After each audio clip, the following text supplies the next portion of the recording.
चलो स्टार्ट करें। Chapter number 7 देख लेते हैं। टैक्सेशन की बात यहाँ पे हो रही है। अब ये कॉर्पोरेट रिस्ट्रक्चरिंग में अकाउंटिंग की बात कर ली, वैसे टैक्सेशन की बात भी होगी। और यहाँ पे जो सेक्शन आपको मिलेंगे वो आपके डायरेक्ट टैक्स जो एग्जीक्यूटिव में पढ़ा है उससे कनेक्टेड स्टोरी है। 72 वाली सीरीज थी, set of and carry forward of losses, उसके सेक्शंस है। एग्जीक्यूटिव के सिलेबस में इतने डेप्थ में नहीं थी बिकॉज चैप्टर का वेटेज बहुत छोटा सा था, तो उसमें अपन 70, 71 और वो टेबल पढ़ते थे 74A तक का, तो चैप्टर में उतना ज्यादा कंटेंट नहीं था। ये वाला पार्ट इतना डिटेल में नहीं था, पर जो वहाँ नहीं पढ़ा वो आपको यहाँ पढ़ना पड़ेगा। बात एक ही देखते हैं। स्टार्टिंग इंट्रोडक्शन रिपीटेशन है पूरा। पेज 36 पे आपको शायद कुछ काम का मिलेगा, आपको रीड करना है तो ठीक है, नहीं तो जाने दो तो भी चलेगा। 37 पे देख लो डायरेक्टली। टैक्सेशन एस्पेक्ट्स की बात की, यहाँ पे भी जितना रिपीट जाएगा मैं अपने आपको बताता जाता हूँ। स्टार्टिंग में वही बोला कि कंपनीज एक्ट में जो है उन्होंने अमालगमेशन डीमर्जर टर्म को स्ट्रिक्टली एक्सप्लेन नहीं किया, डेफिनेशन जैसा नहीं, तो फिर डेफिनेशन कहीं से तो लेनी पड़ेगी। और मर्जर को इन जनरल तो समझाया, वो तो अपन इतना देख के आए पीछे भी। इनकम टैक्स एक्ट में अमालगमेशन को डिफाइन किया, ठीक है, तो वो डेफिनेशन है यहाँ पे। हाँ आई होगी डेफिनेशन तो पहले भी। हाँ, तो अमालगमेशन की डेफिनेशन इनकम टैक्स एक्ट के सेक्शन 2 सबसेक्शन 1B के हिसाब से है, और इसमें आपको लैंग्वेज काफी सिमिलर मिलेगी जो अपन पीछे पढ़ रहे थे वैसे ही। और यहाँ पे स्टार्टिंग में वही बताया, amalgamation in relation to companies means merger of one और more companies with another company, और मर्जर ऑफ 2 और more companies to form one company, ठीक है, जिसमें से एक को हम अमालगमेटिंग बोलेंगे और दूसरे को अमालगमेटेड। अपन ने स्टार्टिंग में बात कर ली थी मर्जर अमालगमेशन के टाइम पे। अब इसमें कंडीशंस क्या है? In such a manner that all the property of the amalgamating company immediately before the amalgamation becomes the property of the amalgamated company, तो वो बात तो है, ठीक है। दूसरा, all the liabilities also become the liabilities of the amalgamated company, तो वो भी हमने देखा था, मर्जर वाले सारी एसेट लेके जाएंगे, सारी लायबिलिटी लेके जाएंगे, सेम ही चल रहा है।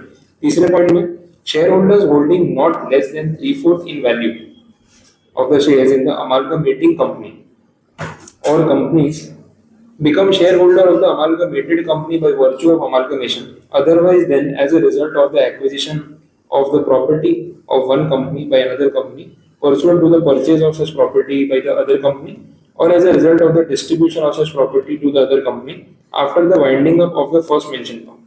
सिंपल यहाँ पे ये बोल रहे हैं कि जो पुराने शेयर होल्डर हैं वो नए वाले में कंटिन्यू करें। अमालगमेटिंग कंपनी के जो शेयर होल्डर्स थे उसमें 3/4 in value of the share holders must continue as share holder in the amalgamated company. ऐसी कंडीशन अपन ने पहले भी देखी थी, वहाँ पे वो 90% वाला था, तो उसमें हम देख भी रहे थे कि ऑलरेडी मेरे पास जितने शेयर हैं, बाकी लोगों का जो कंसेंट चाहिए था, तो उसमें 90% का अप्रूवल की बात हो रही थी। जो 5 कंडीशन पूलिंग ऑफ इंटरेस्ट और मर्जर मेथड में देखी वो यहाँ पे इन्होंने बोला कि शेयर होल्डर्स कंटिन्यू करेंगे, पुराने वाले शेयर होल्डर्स नई वाली एंटिटी में भी कंटिन्यू करेंगे। और कितने? 3/4 इन वैल्यू, मतलब 100 में से 75 वो नेसेसरी नहीं, लेकिन 100 में से जितने भी हो उनके पास जो शेयर होल्डिंग होगा वो वैल्यू के हिसाब से 3/4 मिनिमम होना चाहिए। तो 3/4 इन वैल्यू कंपनी लॉ में अपन इस कंसेप्ट पे काफी बात करते हैं, तो वैसी बात होगी। देखो नीचे एग्जांपल में सेम बात बोली, कंपनी ए अगर मर्ज हो रही है बी के साथ, तो जो 3/4 इन वैल्यू वाला कैलकुलेशन है वो कैसे होगा?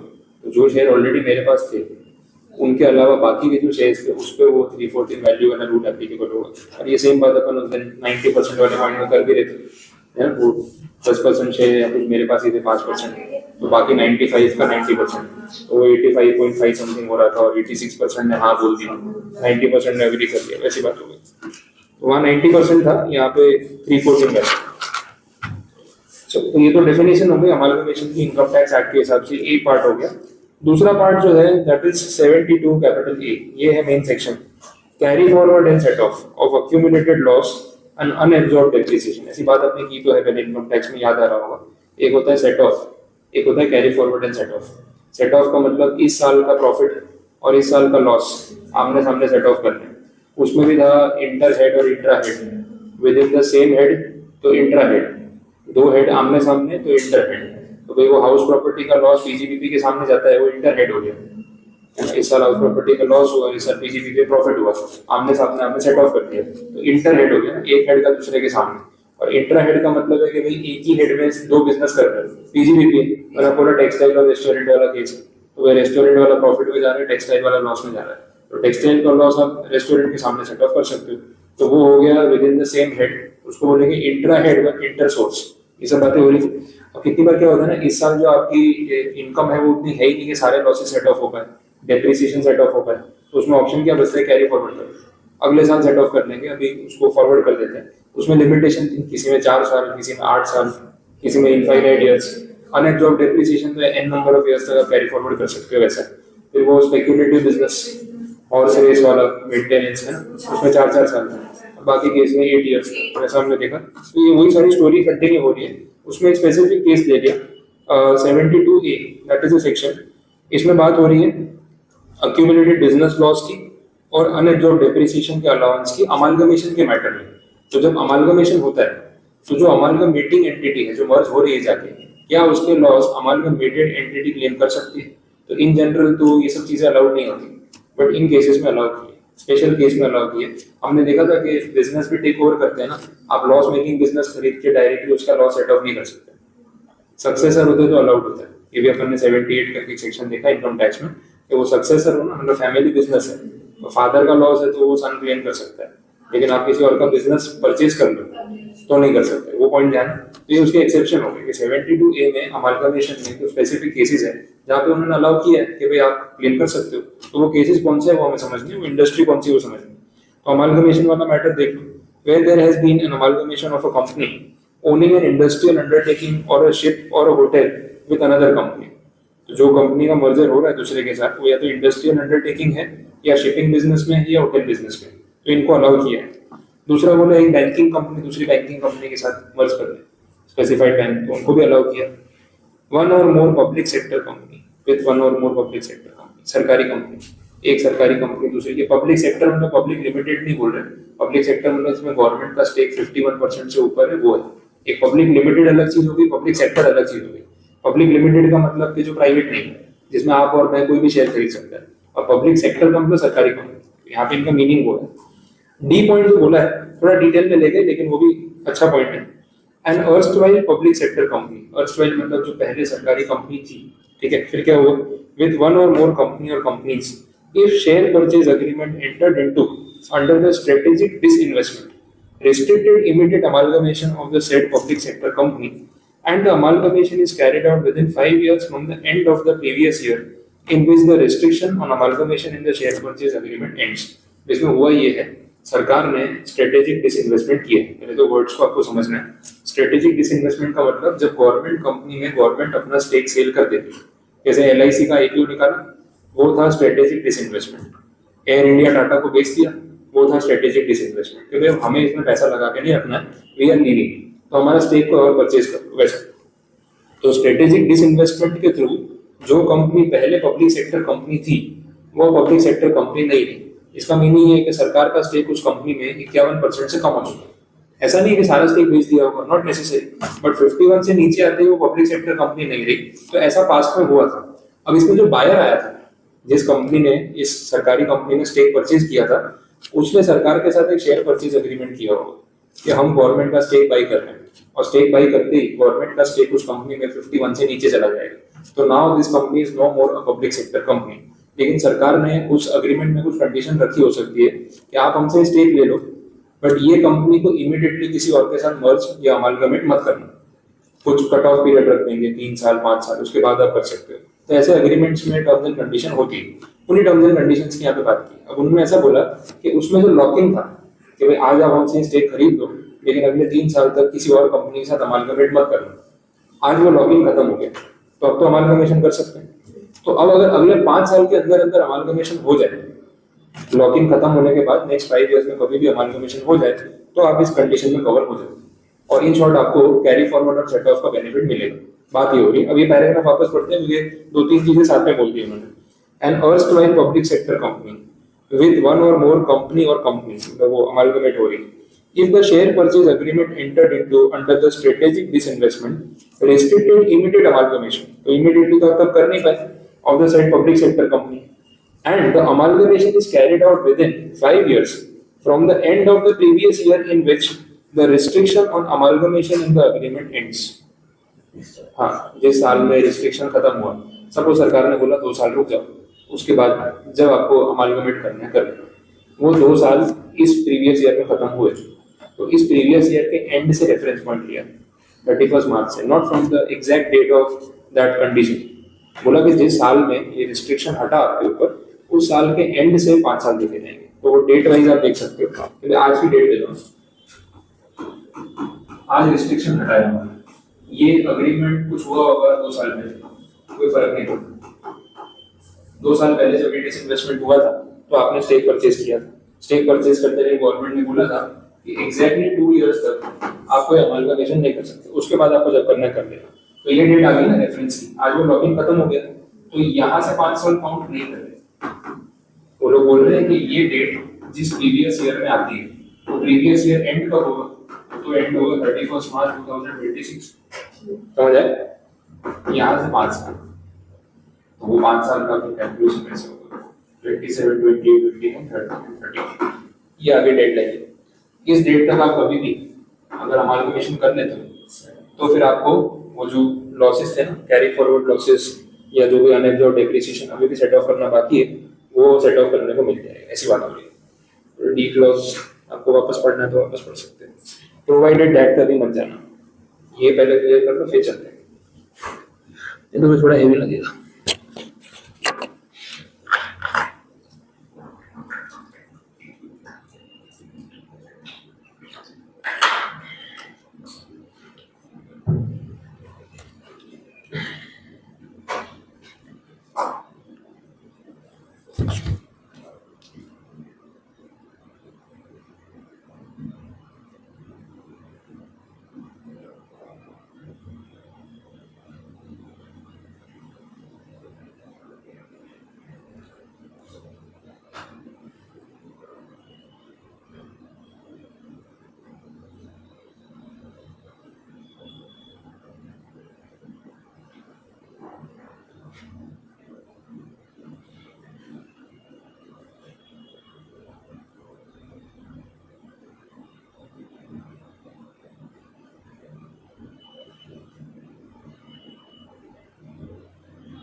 इसमें जो 5 years प्रीवियस ईयर बोला है, तो हम ये मतलब इसका प्रीवियस ईयर में 31/3/25 नहीं, पर ये डेट जिस प्रीवियस ईयर में आ गई वैसे होगा ना, carried within from the end of the previous year in which the restriction on amalgamation, तो इसी को प्रीवियस ईयर बोलेंगे ना, तो ये वो है अपना असेसमेंट ईयर, प्रीवियस ईयर वाला प्रीवियस ईयर। हाँ, तो ये तारीख जो है वो जिस प्रीवियस ईयर को बिलोंग करेगी, तो प्रीवियस ईयर मतलब फाइनेंशियल ईयर ही हो गया, तो ये तारीख जो है 25-26 के बीच में आ रही है ना, तो ये जो भी डेट है ये जिस प्रीवियस ईयर में आएगी कौन सा होगा, 31 मार्च 26 को एंड करेगा, तो उसका असेसमेंट ईयर कौन सा होगा, 26-27, असेसमेंट ईयर फिर नेक्स्ट आएगा, वैसे उस सेंस में होगा। प्रीवियस ईयर बोला है तो अपने उसको वैसे ही मान के चलेंगे, उसमें कुछ कॉम्प्लिकेशन नहीं है। ये बात समझ आई आता, क्लियर हो? अब देखो प्रोविजन, इतना बड़ा पैराग्राफ लिख दिया, उस पैराग्राफ की लैंग्वेज एक बार देखते हैं, थोड़ा उसमें घूमते हैं, फिर कंक्लूजन बताता हूँ, है बड़ा simple. Provided that the accumulated loss and the unabsorbed depreciation of the amalgamating company in case of an amalgamation referred to in this clause D, which is deemed to be the loss or as the case may be the allowance for unabsorbed depreciation of the amalgamated company, shall not be more than the accumulated loss and unabsorbed depreciation of the public sector company as on the date on which the public sector company ceases to be a public sector company as a result of strategic disinvestment. Try करना, आपको interpretation तो कर सकते हैं।